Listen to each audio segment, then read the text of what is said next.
Bonjour à tous, Guillaume Duménil-Dangeante pour la partie photo des numériques. Donc je suis ici aujourd'hui avec le nouveau produit de DJI, l'Osmo Pocket. Alors DJI est bien connu pour ses drones et ses produits stabilisés.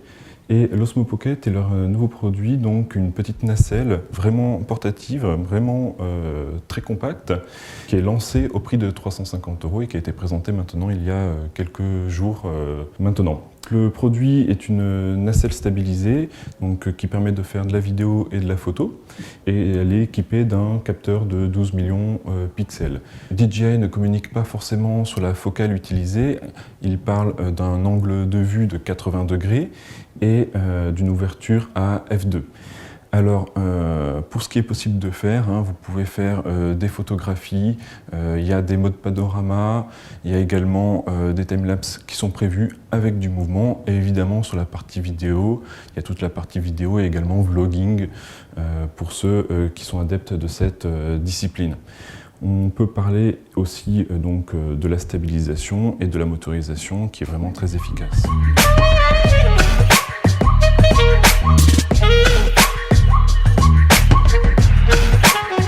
Donc voici l'Osmo Pocket dans sa housse de rangement.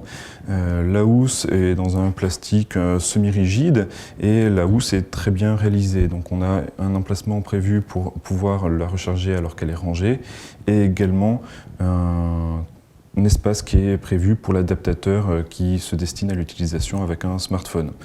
Donc on va la sortir de sa housse. Donc voilà, le produit est vraiment très compact et vraiment utilisable dans la poche. Donc c'est l'Osmo Pocket, Pocket en anglais c'est poche, et le produit porte bien son nom. Donc ici il y a l'adaptateur USB-C pour pouvoir utiliser avec un smartphone compatible USB-C, également un adaptateur Lightning pour les smartphones Apple sont disponibles. Donc on peut le retirer et on voit ici les contacteurs. Si vous ne souhaitez pas l'utiliser avec le smartphone, vous pouvez très bien laisser le cache prévu à l'origine qui ne possède pas de prise. Donc pour allumer l'Osmo Pocket, c'est très simple, vous maintenez le bouton noir. Donc la caméra fait ses petits mouvements avant de se stabiliser. La caméra est très vite utilisable en seulement quelques secondes. L'écran est, c'est vrai, tout petit, mais permet quand même un contrôle relativement efficace de ce que vous faites et de ce que vous filmez. Bon, évidemment, c'est un Osmo qui est destiné à être rangé dans une poche. Du coup, l'écran n'est pas optimal. Donc on peut penser notamment aux navigations GoPro qui utilisent un petit peu le même type de schéma de fonctionnement avec des gestes tactiles de bas en haut pour avoir des options ou de gauche à droite pour changer de mode, que ce soit la vidéo, appeler les différentes fonctions de la caméra, ici pour la lecture des rushs que vous pouvez avoir fait. Donc nous sommes toujours dans notre laboratoire ici au numérique, face à notre scène de test que vous connaissez bien. Donc il faut savoir qu'il y a des options de tracking, notamment sur le visage ou alors sur les objets. Et pour les activer ici sans le smartphone, vous pouvez taper simplement 2 fois sur l'écran, comme ceci. Et le tracking est alors activé, symbolisé par le carré vert.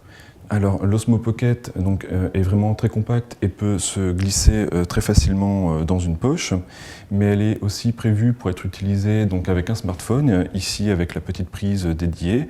Donc vous pouvez le brancher très facilement et avoir un ensemble de cette manière-ci et qui permettra d'avoir accès aux réglages et également avec une utilisation et une ergonomie un peu plus facile qu'avec le petit écran qui est intégré. Et vous avez le mode aussi panorama qui est vraiment très facile à utiliser et très pratique. Donc vous avez 2 modes de panorama, un qui va prendre 9 photos pour faire une photo géante carrée et un autre plus classique à 180 degrés. Alors pour l'utiliser, vous l'activez tout simplement comme ça. Et ensuite, vous allez lui demander de faire la prise de vue. Donc voilà, les photos sont prises tout à fait automatiquement et la nacelle bouge également automatiquement et la génération du panorama se fait et vous avez là accès tout de suite aux résultats que vous pouvez partager immédiatement si vous le souhaitez. Donc ça, c'est vraiment très efficace. Alors évidemment, le tracking là, dans des conditions un petit peu comme ça d'essai pour la vidéo, est très facile à utiliser et fonctionne très bien. Bon, il y a quand même des points d'amélioration à avoir par un DJI, puisque dans conditions réelles, le tracking peut perdre sa cible. Ça nous est déjà arrivé, mais ça reste quand même globalement très efficace. You feeling me and I'm feeling you.